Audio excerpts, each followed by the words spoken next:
بسم اللہ الرحمن الرحیم۔ السلام علیکم ورحمۃ اللہ وبرکاتہ۔ محترم سامعین کرام، الحمدللہ ماہ رمضان المبارک کی آمد ہے، وہ مہینہ کہ جس میں نفل کا ثواب فرض کے برابر اور فرض کا ثواب 70 گنا کر دیا جاتا ہے، نیکیوں کا ثواب بڑھا دیا جاتا ہے۔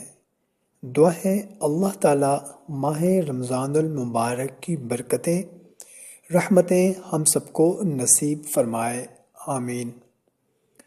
وہ افراد جو بے روزگار ہیں، وہ افراد جو تنگ دست ہیں، وہ افراد جو تنگ دستی کی وجہ سے پریشان ہیں، برکت نہ ہونے کی وجہ سے پریشان ہیں، نوکری نہیں ہے، کاروبار نہیں ہے، یا کاروبار چلتا چلتا بند ہو گیا ہے، یا کاروبار نیا شروع کرنے لگے ہیں، تو محترم سامعین اب آپ پریشان نہ ہوں۔ ماہ رمضان کا جیسے ہی چاند نظر آئے، یہ اعلان ہو جائے کہ الحمدللہ ماہ رمضان کا چاند نظر آ چکا ہے، تو آپ نے یہ وظیفہ پڑھنا ہے۔ جیسے چاند نظر آئے تو پہلے نماز مغرب ادا کر لیں۔ ہماری بہنیں یقیناً گھر میں نماز مغرب ادا کریں گی، اور ہمارے بھائی جو ہیں وہ مسجد میں ادا کریں گے۔ اور اگر خدا نہ خواستہ آپ سفر میں ہیں یا کسی ایسی جگہ پر ہیں جہاں پر آپ نماز مغرب باجماعت ادا نہیں کر سکتے ہمارے بھائی، تو کوئی مسئلہ نہیں۔ جب آپ کو کنفرم ہو جائے کہ ماہ رمضان المبارک کا چاند نظر آ گیا ہے، تو آپ اس کے بعد آ جائیں، آدھے گھنٹے کے بعد، 15-20 منٹ کے بعد آ کر نماز ادا کریں مغرب کی۔ آپ نماز ادا کرنے کے بعد اسی جگہ پر بیٹھے بیٹھے آپ نے 11 مرتبہ درود شریف اول پڑھنا ہے، اور 11 مرتبہ آپ نے درود شریف بعد میں پڑھنا ہے، اور درمیان میں 21 مرتبہ آپ نے سورہ قدر پڑھنی ہے۔ سبحان اللہ۔ محترم سامعین، یہ صورت قرآن پاک کے 30ویں پارے میں ہے، تقریباً ہر بندے کو آتی ہے، انا انزلناہ فی لیلۃ القدر۔ جو کوئی بھی یہ صورت پڑھے، اللہ پاک اس کے رزق میں ایسی برکت عطا فرماتا ہے جیسے پانی اونچائی سے نیچے کی طرف آتا ہے، ڈھلان کی طرف پانی آتا ہے، اور اتنی تیزی کے ساتھ آتا ہے۔ آپ نے آبشاریں دیکھی ہوں گی نا، پہاڑوں میں سے جو بڑی بڑی آبشاریں آ رہی ہوتی ہیں، پانی کتنی تیزی کے ساتھ نیچے گر رہا ہوتا ہے، تو اس سے کئی گنا زیادہ، اس سے کئی گنا تیزی کے ساتھ اس کے رزق میں برکت آتی ہے۔ سبحان اللہ۔ جو کوئی بھی چاند دیکھ کر 21 مرتبہ سورہ قدر پڑھتا ہے، تو محترم سامعین نیت یہ بھی فرما لیں کہ ماہ رمضان کا چاند جیسے ہی نظر آئے تو پہلے 21 مرتبہ سورہ قدر لازمی پڑھیں گے، اور چاند دیکھنے کے بعد سورہ ملک کی بھی تلاوت کر لیں۔ اور اس کا آپ کو پتہ ہی ہوگا کہ سورہ ملک جو ہے وہ تو ہر مہینے پڑھنی چاہیے، اور ہو سکے تو روزانہ کی بنیاد پر رات کو سورہ ملک پڑھنی چاہیے۔ انشاءاللہ عز و جل دنیا اور آخرت میں برکتیں بھی ملیں گی، اور اس کا بہت ہی زیادہ آپ کو فائدہ ہوگا۔ دعا ہے اللہ پاک ہماری بے حساب بخشش اور مغفرت فرمائے، آمین۔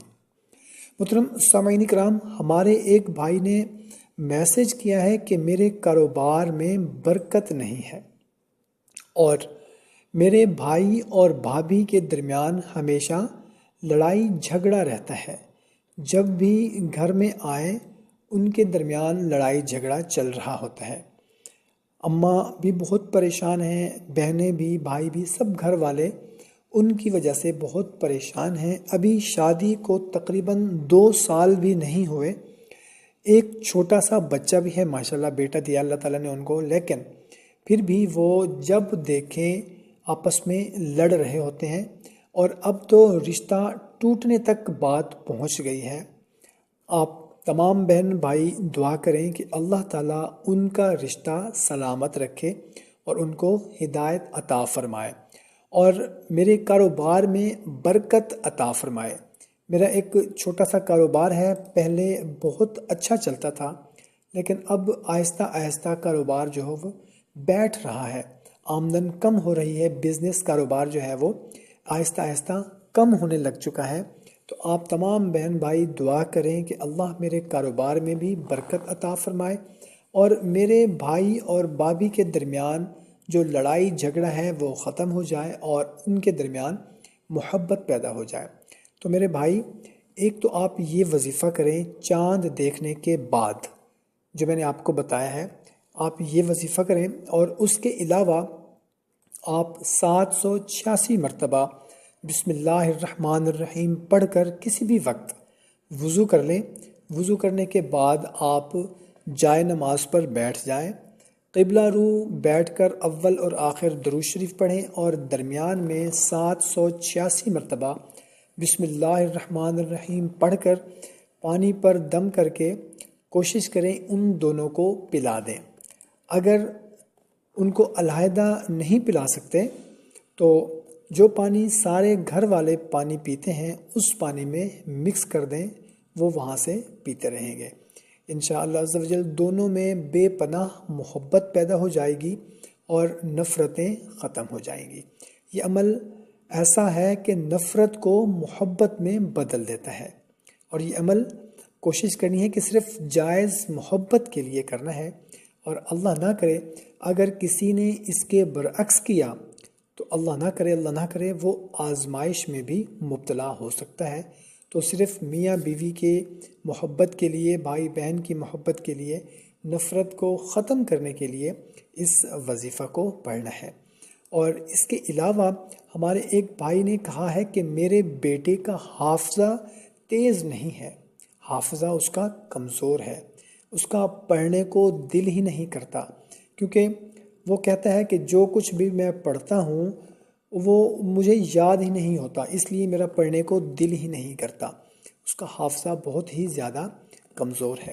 تو محترم سامعین، اس کے علاوہ بھی اگر کسی کے بچے کا حافظہ کمزور ہے یا کسی کا اپنا حافظہ کمزور ہے تو سب سے پہلے تو 5 وقت کی نماز کو اپنا معمول بنائیں، اور اس کے علاوہ ہر نماز کے بعد صرف 11 مرتبہ یا قویو، ہر نماز کے بعد 11 مرتبہ یا قویو پڑھ کر اس بچے کو پلا دیں۔ اور اگر کسی بھائی بہن کا اپنا حافظہ کمزور ہے تو وہ 11 مرتبہ یا قویو پڑھ کر پانی پر دم کر کے وہ پانی خود پی لیں۔ انشاءاللہ عز و جل حافظہ تیز ہو جائے گا، جو کچھ بھی آپ یاد کریں گے آپ کو یاد رہے گا۔ اور خاص طور پر وہ بچے جو کند ذہن ہیں، جن کا حافظہ کمزور ہے، پڑھائی کا دل نہیں کرتا، سبق یاد کرتے ہیں مگر سبق یاد ہی نہیں ہوتا، سارا دن پڑھ کے تھک جاتے ہیں مگر رات کو پھر سبق بھول جاتے ہیں، صبح اسکول جاتے ہیں سبق یاد نہیں ہوتا، ان کو مار پڑتی ہے۔ تو ان کے لیے خاص طور پر 11 مرتبہ ہر نماز کے بعد یا قویو پڑھ کر پانی پر دم کر کے ان کو پلائیں، انشاءاللہ عز و جل ان کا حافظہ تیز ہو جائے گا۔ آخر میں ہم سب مل کر دعا کرتے ہیں کہ یا اللہ اس ماہ مبارک کی تمام برکتیں، رحمتیں ہمیں سمیٹنے کی توفیق عطا فرمائے، اور ہم سب کی جتنی بھی مشکلات ہیں، پریشانیاں ہیں، تکلیفیں ہیں، مصیبتیں ہیں، ہماری حاجتیں ہیں، وہ اس ماہ مبارک کے صدقے ہماری پوری فرما دیں۔ تمام بہن بھائیوں سے گزارش ہے کہ کمنٹ میں آمین ضرور لکھ دیں، کہ آپ کا آمین لکھنا ہم سب کی پریشانی کو دور فرما دے۔ جزاک اللہ۔